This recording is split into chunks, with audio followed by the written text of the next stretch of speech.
freedom is never more than one generation away from extinction. We didn't pass it on to our children in the bloodstream.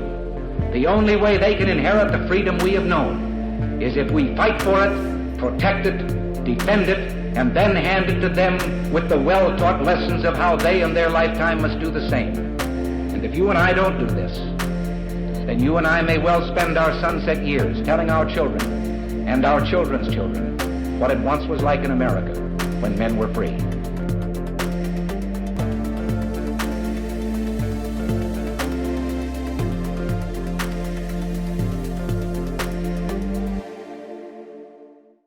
Hey everybody, welcome to episode number 413 of Gun Freedom Radio, where we engage, we educate, and we inform. We are brought to you by azfirearmsauctions.com, where you set the price on guns, ammo, and accessories. I am one of your hosts, Cheryl Todd. And I'm the other guy, Dan Todd. Our theme today is Elect Your Local Sheriff, and our guest is Mike Crawford. Mike is a 2024 candidate for Sheriff of Maricopa County. He has lived a life of service for his nation, first as a volunteer firefighter while in high school, then in the United States Air Force, following by becoming a deputy sheriff special agent for the DEA, Narcotics, Taskforce, and Extradition Fugitive deputy in his native state of New Mexico. Once Mike moved to Arizona, he joined the Glendale Police Department as a police officer, became a motor instructor, and is a recognized motorcycle expert in the Arizona court system. Mike's campaign to become a Maricopa County Sheriff is a lifetime of experience and service. Thank you for being on the show, Mike. Thank you for your service, too. Oh, it was my pleasure. Thanks, Cheryl and Dan, for having me on this morning.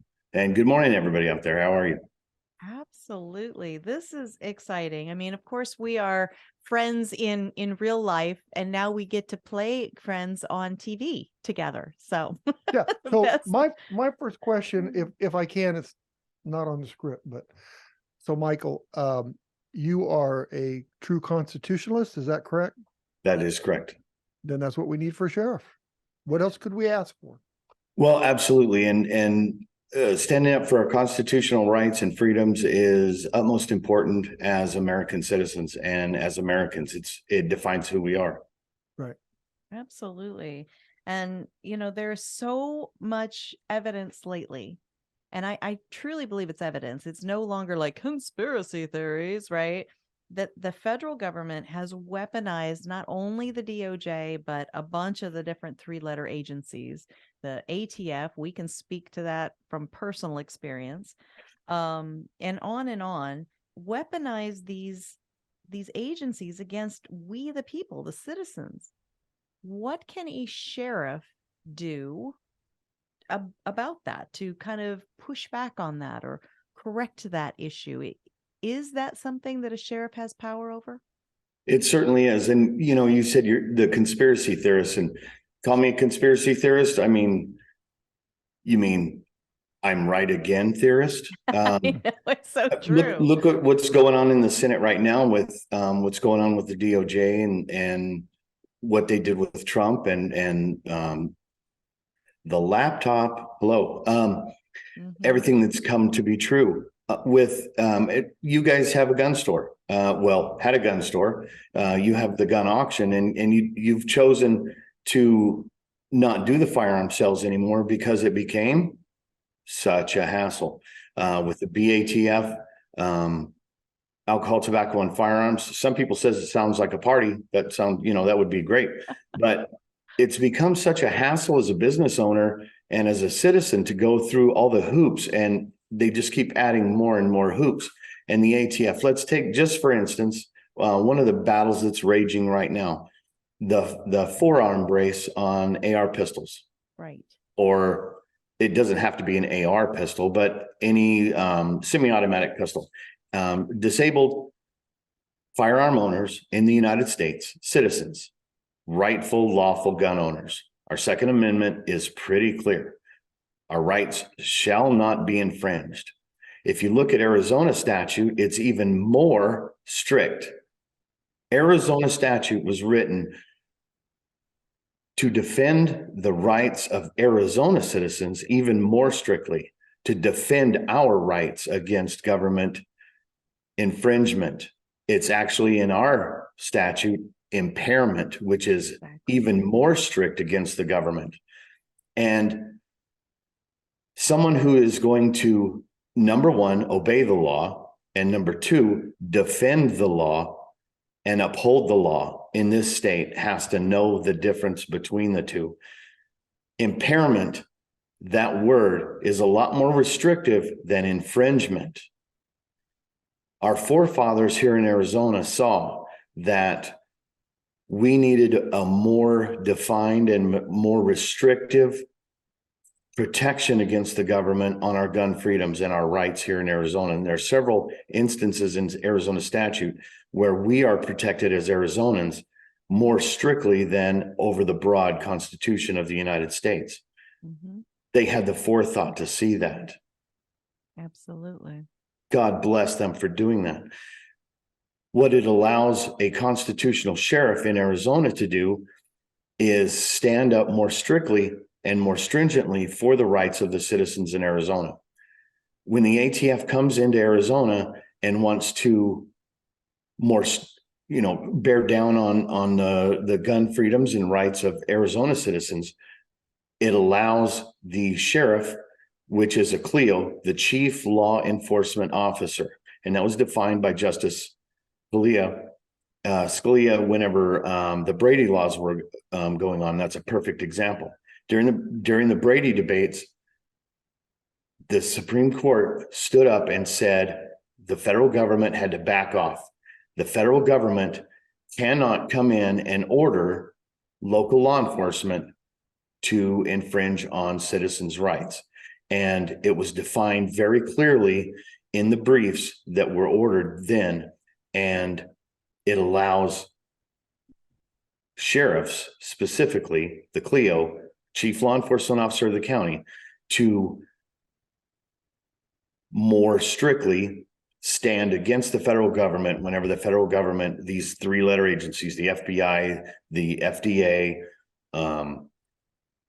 any department of the DOJ, to come in, and whenever they want to infringe on citizens' rights, it allows the CLEO, the Chief Law Enforcement Officer, to stand up for the citizens' rights. Yeah, and what people don't understand is Chief Law Enforcement Office, and they are voted in. So we don't have city councils or governors or anybody influencing sheriff to enforce a non-constitutional law. Even the president. Even the president, you say? Correct. So the sheriff is elected by the people. The sheriff works solely and specifically for the people. That is so powerful. And I don't know how many people really don't understand that. I think most people don't understand that because they think, well, I know how my chief of police operates or gets elected, or who they really answer to, and so the sheriff is somewhat removed from that and probably a lot the same. And it really is a very different relationship to the constituency, as you pointed out, because we're the ones that hire you with our votes. That is correct. And you are the only ones that can fire the sheriff, the people. So say a city chief of police, if he's not acting the way that the city manager or the mayor wants, he can be fired under political auspices. If he's not towing the line of the party, or if he's not writing enough parking tickets, or if they get in some kind of disagreement politically, he can be removed. And he knows that. So he's going to, kind of be pushed to toe a political line. The sheriff, which is a blessing, actually, should be a very apolitical office. The sheriff should follow the law. Right. The sheriff is sworn to follow the Constitution and obey all laws and enforce all laws. Lady Justice has a blindfold on for a reason. The law is blind. It doesn't matter what color you are, what your political beliefs are, what all the protected classes, everything. It doesn't matter. Justice is blind.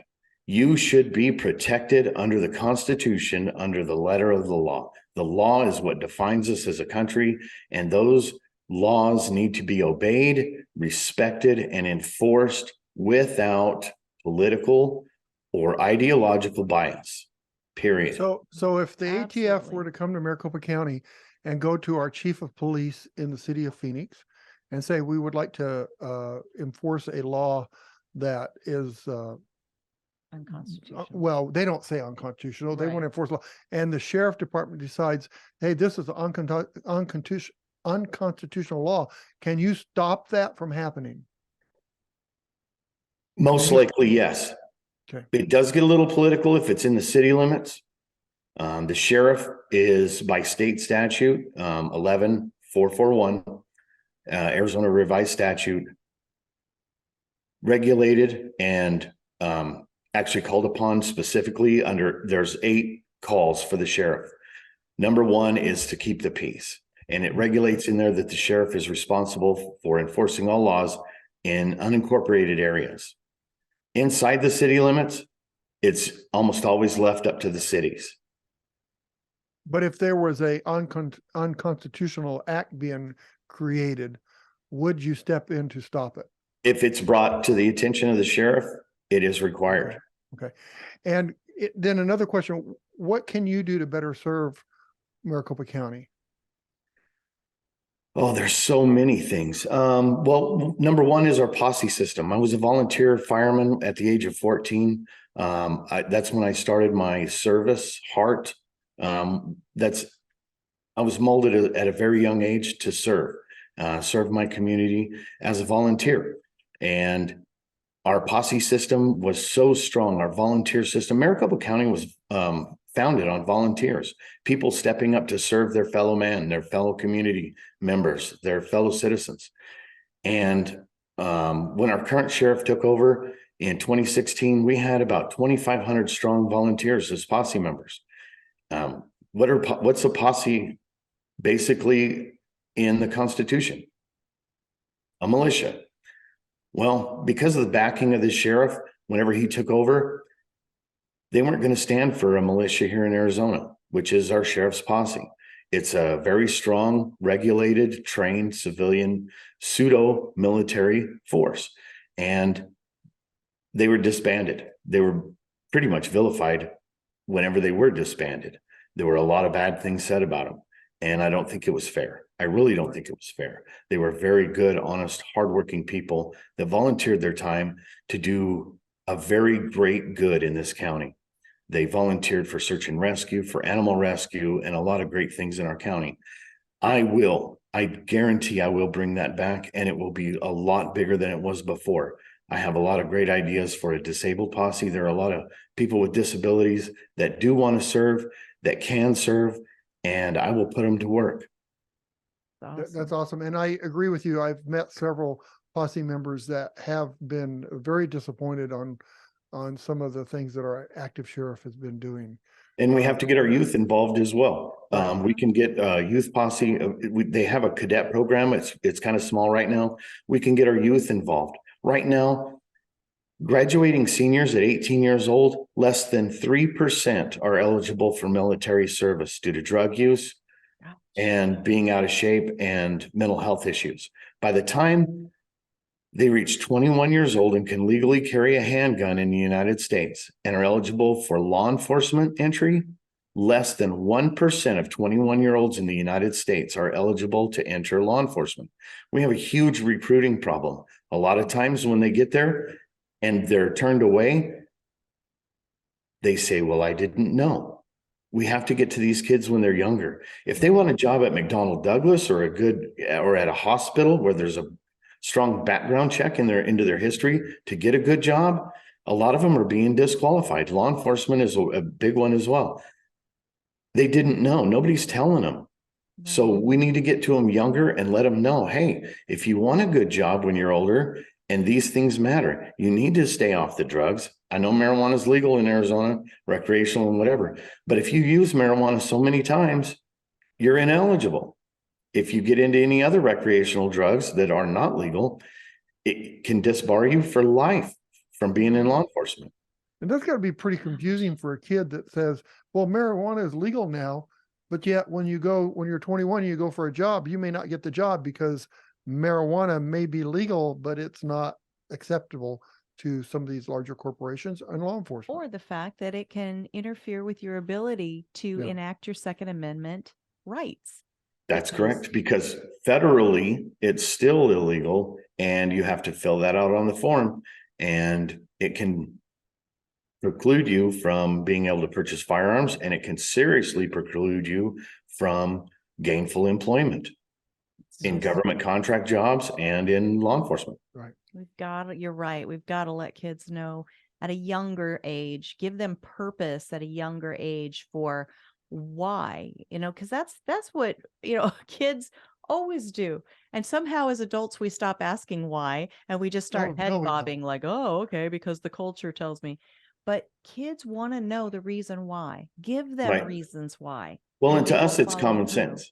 To us, it's common sense. But, I was in law enforcement for over 28 years, and common sense is not that common. And we need to catch these kids when they're young enough that we can make a difference in their future life, and let them know ahead of time when we can make an impact when they're still minors before they're adults, and say, hey, if you do have any ideas of becoming law enforcement or going in, say you want to be a doctor, you can't do certain things when you're younger. Watch your criminal behavior. Criminal traffic tickets can be involved as well, or a DUI. You get a DUI at 17, 18 years old, it could preclude you from a good job. Say you want to become a truck driver when you're 25, 30 years old. If you had a DUI 10 years prior, it could preclude you from becoming a truck driver. I mean, something as simple as that. We need to get to these kids when they're younger so they can start thinking about their future. And stop posting every single fleeting thought that you have on social media that is forever. Right. And we need to install a filter on some of these. I'm telling you. And we're also not promoting law enforcement to the younger generation. We're actually promoting them as evil in a lot of media. And that's so wrong. And it's like, I don't know what their goal is with that, but so there's a lot of things that we need to do. But why are you doing this? That's what I'd like to know. That's a great question. And Jamie and I, my wife, Jamie and I, we've been together for a long time. We have 3 adult children and 6 grandchildren. 2 of our children live here in Maricopa County, and 3 of our grandchildren live here in Maricopa County. And I take that very seriously. What legacy are we leaving them? Exactly. What Maricopa County are my grandkids going to grow up in? The county I look at now scares me. The governor we have, our Secretary of State, and our current sheriff are our supposed leaders. What are they doing to our county? What are they doing to our state? These are my thoughts think about. And the future that I look toward is rather dismal. Are they protecting our life, our liberty, and our pursuit of happiness? Those are the 3 things guaranteed to us in our Constitution. It seems to me that they're just making it for themselves and not for the people. I've lived here all my life, and Maricopa County has changed so much compared to what it used to be, and it's changing quickly to negatives right now. It has. With the sheriff's office, Maricopa County is the fastest growing county for the last 7 years in a row. The budget for the sheriff's office has doubled from 300 million to over 700 million. We have less deputies on the street. And I'm not even counting the 2,500 volunteers that disappeared. Yeah. Right. They were free. I'm talking about the paid deputies. Right. This year's budget, they cut the number of deputies on patrol, but we have the same number of bureaucrats in the building. Mm-hmm. Yeah. Where's all that For money double going? the price. Mm-hmm. What are we paying for? Mm-hmm. And do you feel safer? I don't. Right. I don't. Well, I don't think our current governor or current sheriff has any idea what the Constitution is. They may have heard of it. They may have heard of it, but they don't know what it is. Well, when I saw our current governor take her oath of office and giggle and laugh like a child all the way through it, did not instill a lot of confidence in her seriousness or right. Yeah. what's she doing. And she vetoed. Well, here's what she's doing. She's vetoing several bills that would have protected our children, protected our rights, and she's vetoed them. Yeah. Yes. So that's what she's doing. She's like you said, she giggled when she did the oath. It's a game to her. This is just a fun little toy game that she's doing for her maybe 4 years. So what is the relationship, since we're bringing up the governor? None of us can really do anything about that, but what would the relationship be between, or what is the relationship between the sheriff of Maricopa County and the governor of the whole state? Not a lot, really. The more, well, unless there's an emergency or something, the more important relationship for the sheriff is with the legislature. The sheriff needs to work with the legislature to make sure that the legislation that's being passed is comprehensive and well written to stand for what the citizens need, and that it's written in a way that is enforceable. And protecting our Constitution. Correct. Right. And is written within the boundaries of the Constitution. So some of the things, there's some House bills that have been written, let's say for school safety. We need to protect our children. We have to protect our children. With some of the, they say gun violence. Well, it's some of the mental health issues that are going on in our country and the school shootings that have happened. There's been some very comprehensive, very well thought legislation that's gone through in Arizona. There's let's see, House Bill 2705 is called School Safety Training Pilot Program. We need to get behind this. House Bill 2705. It's a voluntary active threat response training program for school staff. That's very good. It's very well written. It's a voluntary program. So if people don't want to be involved in it, if teachers don't want to be trained in this, in firearm safety, they don't have to be trained with a firearm, but they can be trained in the threat response, how to protect the children better, how to work with law enforcement when law enforcement responds. And it's like I said, it's very well written, and we need to get behind things like that. There's House Resolution 2991, Teachers Empowerment Against Classroom Harm Act of 2023. The classroom, that was 2991. It's very well written and comprehensive. I'll let you guys read that. It's several pages. These are things that the sheriff can work with the legislature to make sure that these resolutions and House bills and Senate bills, whenever they come through, the sheriff can sit down with the legislators and the lobbyists that write these bills and make sure that they're done correctly and that they're staying within statutory authority and constitutional authority, and can work with the teachers and make sure that when these bills come out, that they're enforceable, number one, and that they're constitutionally proper. Sound. Yeah. Yes, absolutely. and sound. And that's the thing, getting all the legislatures involved so that there's enough legislatures voting on it that she can't veto it. Because for her, school safety is just making a bigger sign that says no guns allowed. Correct. And we've seen the proof of that. With several of the latest shootings, they're not releasing the information about the manifesto from the shooter because it says very specifically in there, the shooter decided not to go to one school because they had armed security and decided to go to another school because that school had stickers that said no guns allowed, and it was a gun-free zone, and it made it an easy target. But we've known that. We didn't need a manifesto. We didn't need that manifesto to know that. Right. We knew it from past, Yeah. and they're just not waking up to it. Absolutely. Well, and they're suppressing it. They're actively suppressing that information and keeping it out of the media because they don't want everybody else that doesn't have our common sense to know that, so that they can keep playing their rhetoric. Absolutely. Yeah, our current Arizona governor, Katie Hobbs, is she's just got a fast track veto pen on anything that that I've worked on this whole legislative session through the AZCDL and It's been a very enlightening time. But as Dan said, if we could, talk to people on both sides of the aisle, if we could help them understand the importance of some of this stuff, then we could have a veto override. And we thought we had that with one particular bill that we were calling the Save the Tamales bill for, small business food makers, vendors. Thank you. But then politics came in, and politics make us stupid. And even that didn't go through.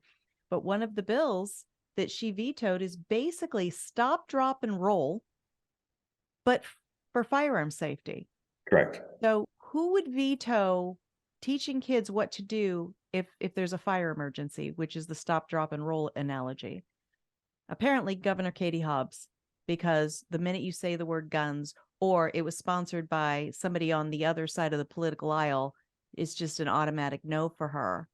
And so having a sheriff that is serving all the people, who is working with all of the legislature, that can be very, very powerful, instead of everything just being divided along political lines constantly, which is the brain rot that we're stuck in. And that's one of the things that's very important with the sheriff. We need to take the politics out of the sheriff's office. The sheriff is a political office, but it doesn't need to be so political. It's hard to define that way. It sounds goofy, but our current sheriff toes the party line. Yeah. And we can't have that. No. The sheriff needs to toe the constitutional line. Thank you. And what is best for all the citizens.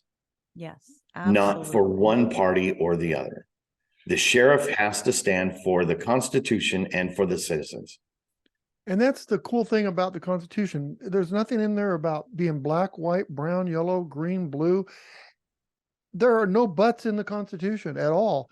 And so anybody that has the power to vote needs to start voting for people that follow the Constitution. Absolutely. So moving into the area of enforcing of laws, right? And because I think it's important you started with the topic of working with the legislature, because as one of my mentors, Dave Kopp, the late Dave Kopp, one of the founders of the AZCDL, has said, if you're mad at law enforcement for enforcing laws, then maybe you need to go the step ahead of the process and make sure that the right laws that are going to get enforced get passed. Correct. So on that topic, what are your current thoughts, or your thoughts about the current non-enforcement of laws that are in place to enforce immigration, to protect against drug and human trafficking, and things like that in Maricopa County? What are your thoughts on that? How would you change that? I'm devastated. So in my past in New Mexico, when I was a deputy sheriff there, I was assigned to a DEA task force. I was a special agent for the DEA while I was a deputy sheriff. I have fought the cartels hand to hand. We did some immigration enforcement. We assisted ICE in a limited capacity, which the sheriff's office here used to do. They stepped outside that limited capacity, and now we're under a very strict oversight. Once we get rid of that oversight and we come in compliance with the order that they're currently under, we still have to follow the law, obviously, but we can do some limited assistance with immigration. One of the big things, whenever Pinzone took office, he removed the ICE immigration officers that were in the jail that were interviewing detainees, people that had broken the law in Maricopa County, that were going through the booking process, were interviewed by ICE to see if they were here legally or not. He removed those people from the jail. So if somebody here broke the law in Maricopa County, went through the booking process, and was here illegally, once they went through our court processes, they were released right back into the community. Oh my gosh. He has since allowed several of those back in, but we book about 1,400 people a day on average. 1,400 people a day.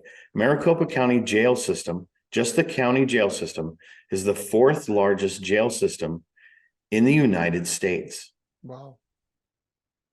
We need to be doing more to ensure that the people that break the law here in Maricopa County, that go through our jail system, we filter out those that are here illegally and get them out of here. No matter what your stance is on immigration, no matter what it is, if somebody's here illegally and they break the law here in Maricopa County, they're not welcome. They need to leave. Legally, they need to be removed by the Immigration Service, the Federal Immigration Service. And we need to partner with them legally and have that done properly. Right. But we can do a lot more to ensure that's occurring properly. It's on a very limited basis. So people that are here illegally, that break the law and are victimizing people in Maricopa County need to go. Right. If they're breaking the law, they should. They already broke one law, but then, Well, yeah. you know, Absolutely. Excellent take on that topic. And the drug enforcement squads that we had before with Maricopa County Sheriff's Office have been diminished drastically, and their enforcement has gone way, way down. If you talk to the sheriffs south of us, Sheriff Lamb and Sheriff Daniels, south of us, everybody interviewed crossing the border is headed where? Phoenix. Phoenix is Maricopa County. They're getting run over. All the human trafficking, all the drug trafficking that's coming through Cochise and Pinal County is a pipeline straight to Maricopa County. Why? Gee, I wonder. Because nothing's being done here. Right. So Maricopa County. Yeah. Daniels is a constitutional sheriff. Lamb is a constitutional sheriff. Those people breaking the laws and being here illegally, they don't want any part of that. So as you're saying, they're making a beeline to that county line into Maricopa County, where Penzone is, well, Where is you he? know, Just say we're not gonna doing a lot. coddle them and Yeah. go ahead. Well, let's just say not a lot's being done here. They're setting up shop here. The cartel knows it. They're setting up shop here. There's tons of stash houses here in Maricopa County where they're piling up all the people that are being blackmailed and trafficked into the United States, and all the drugs that are being trafficked into the United States. All the fentanyl that's crossing the border is being hoarded in houses here.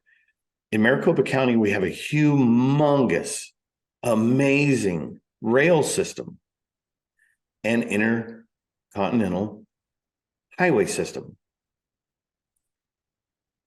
What better way to spread your drugs and all the human trafficking that you're doing than get them to Maricopa County, and then it spreads all over the United States from here. They go to San Francisco, Washington State, Washington, D.C., Chicago, all over Illinois, Detroit, everywhere from here. It spreads like wildfire once they hit the interstate system, and once they hit the rail system, Amtrak, everything. It just spreads like wildfire once they make it to Maricopa County. We have to shut that down. Mm-hmm. I have the experience. I was a DEA agent.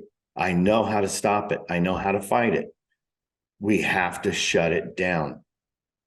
Absolutely. We have to man these squads. We have to get the people in there, back in these narcotics squads, and it's hand in hand. The money laundering, the drugs, and the human trafficking are all tied together. It all runs hand in hand. We have to shut it down. So here we've been discussing, there are laws that, for whatever reason, our current sheriff in Maricopa County doesn't want to enforce. Then there are other laws that people, for whatever reason, it seems like on the Democratic Party side, maybe not my neighbor, the Democrat, who identifies as Democrat, but the party platform of the Democrats want to impose on, responsibly armed citizens like red flag laws.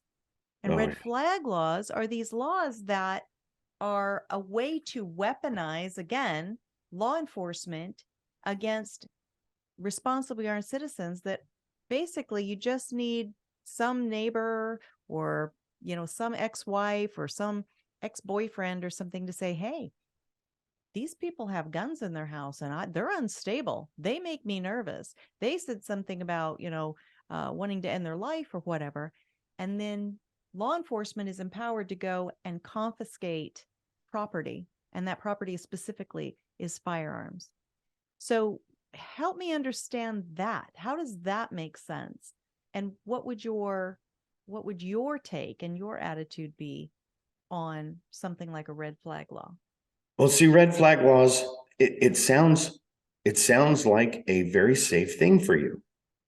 So we're going to package it up and call it a red flag law because red flags are bad. Right. What it really is a gun confiscation law.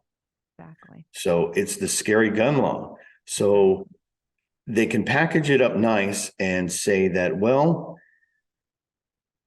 if your neighbor is a lunatic and just that crazy guy or person, and they've got a lot of guns, and we don't want them to have that because they could go shoot up the school.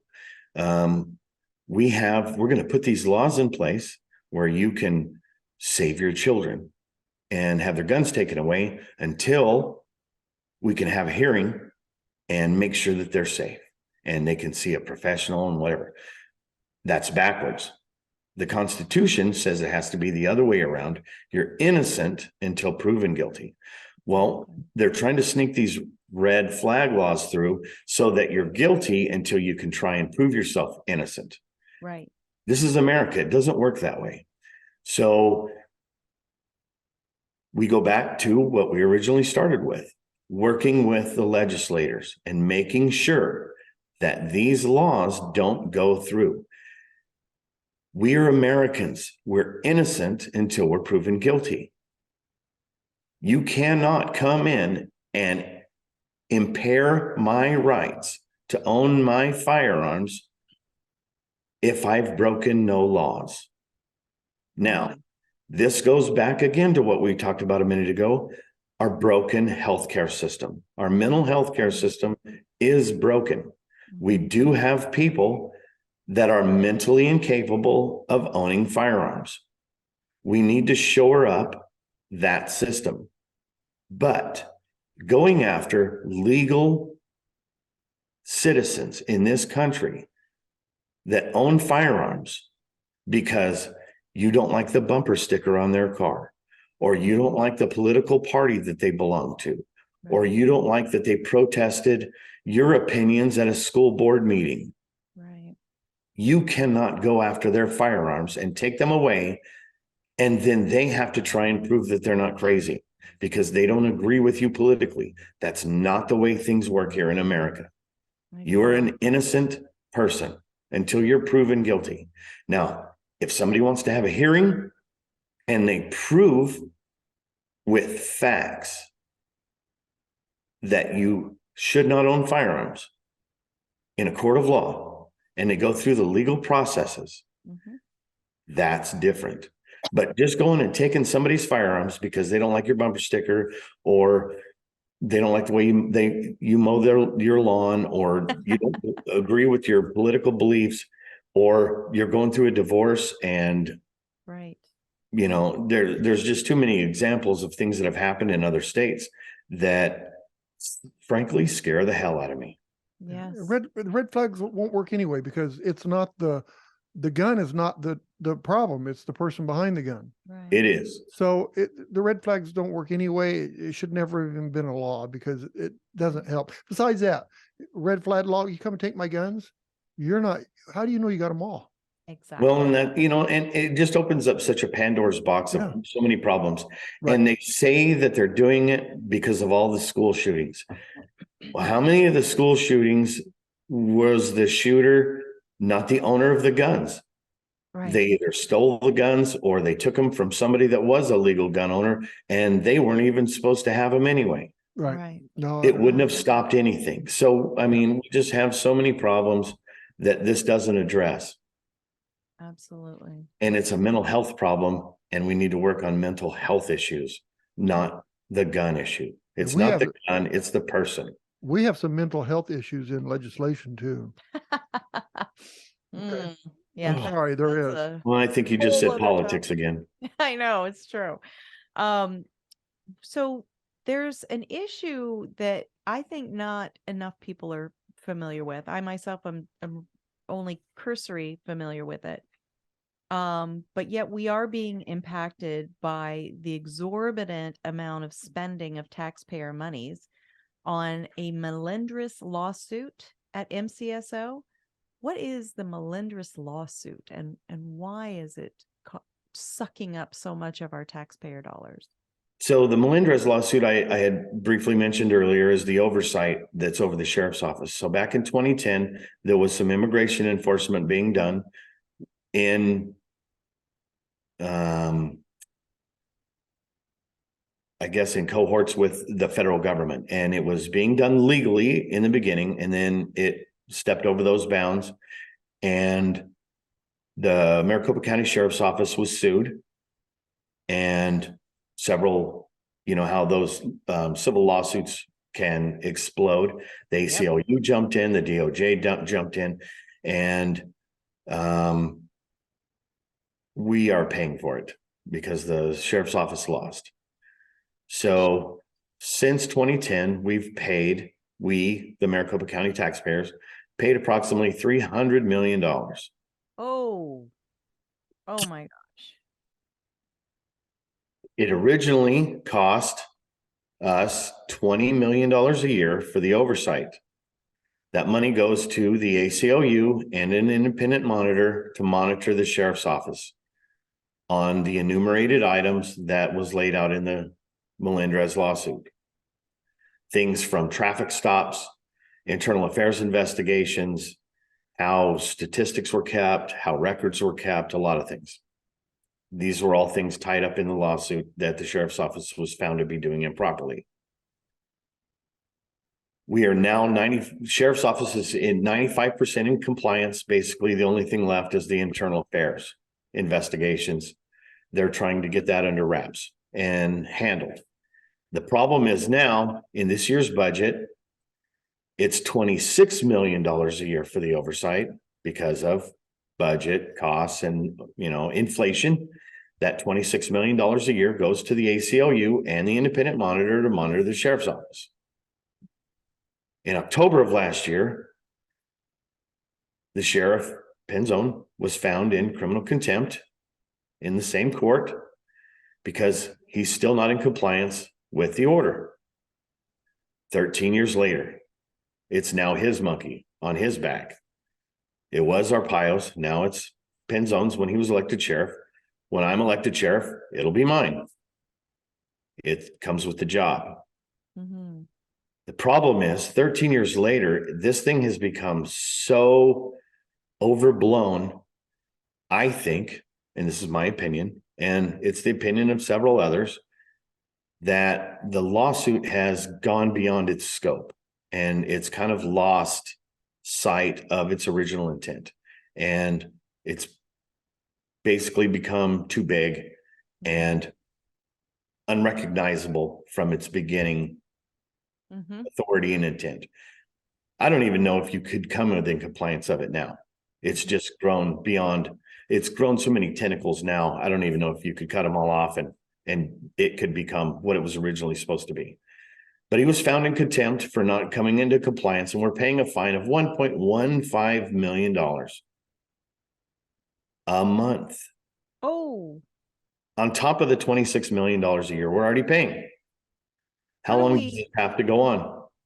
Right. What do we do about this? Plus, the budget of the sheriff's office is already $700 million a year. 80% of that is just the jail. Like I said, it's the fourth largest jail system in the United States. That's not cheap to run. Right. So we're spending over $500 million a year on the jails, a couple $100 million a year on the sheriff's office for patrol. of less deputies than we had before. Right. And we're spending $26 million a year in oversight. And now we're paying a fine of over $1 million a month.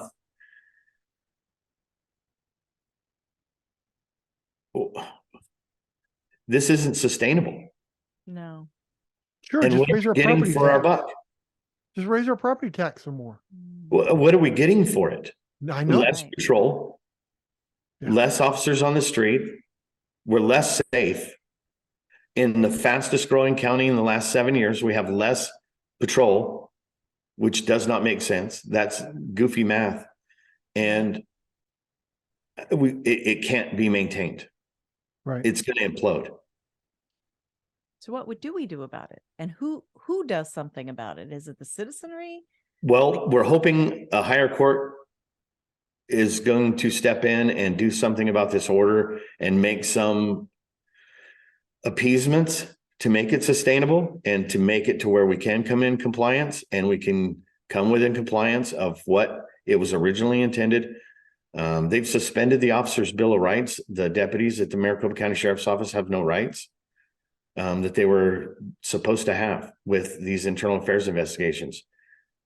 These investigations are supposed to be wrapped up in 90 days. Some of them are taking up to 2 years. Whoa. A deputy gets a complaint that they're in a restaurant or somewhere in public and they laugh too loud. That investigation could take up to 2 years.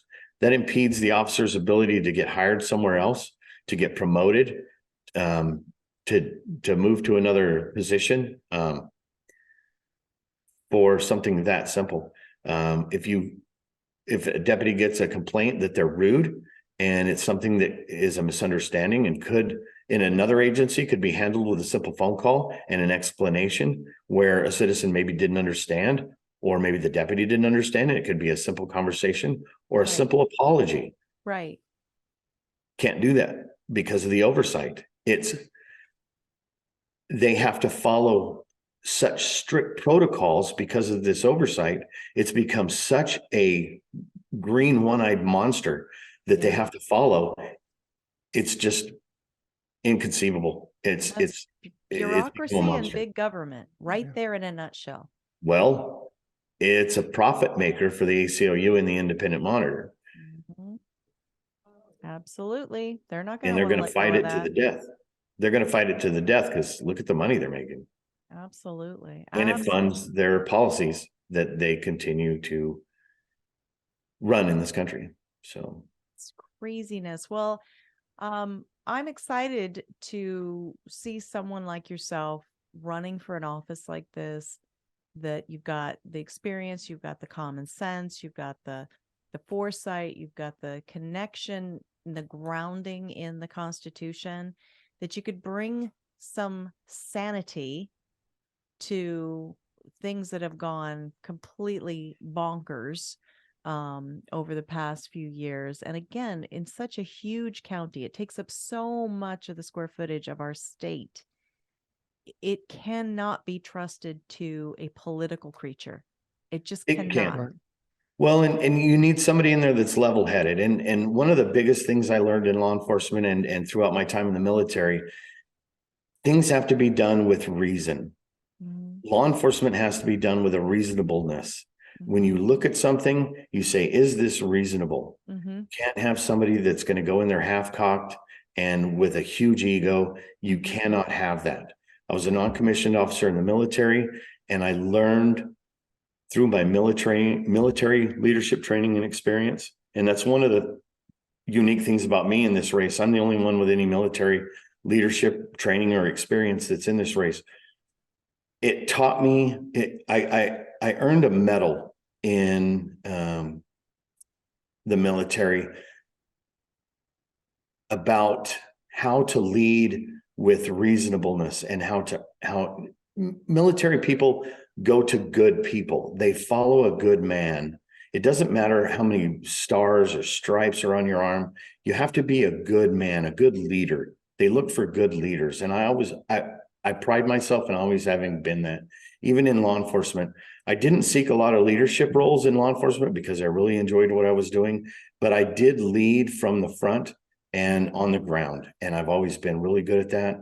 And I endear myself to people, and I've always been a trustworthy guy. I've always been a clean, honest person, and my past shows that. Absolutely. Awesome. Well, Mike, thank you so much for spending all of this time with us. Thank you for all that you have done and are continuing to do. Tell folks who are listening how they can support the journey that you're on, the campaign, because campaigns run on manpower, volunteer manpower, and money to get the message out. And I'm sure that any of those two things would be welcome. Well, besides the volunteer man or people power is better. And the money is prayer. Pray for me.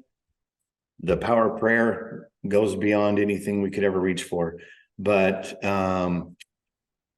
short of that, the people power volunteers are amazing, and donations. We have to get our name out there so that everybody can know who we are and who to vote for, and that takes money to drive the machine for the advertisement mostly. I can't do this on my own. So CrawfordForSheriff.com, and it's Crawford FOR Sheriff, and Sheriff has one R and two F's. CrawfordForSheriff.com. We have an amazing website. My wife, Jamie, is an amazing designer. There's t-shirts and hats and bumper stickers. Later on, there'll be yard signs, coffee cups, all kinds of stuff like that. You can shop. You can also donate on there. There's an amazing commercial on there.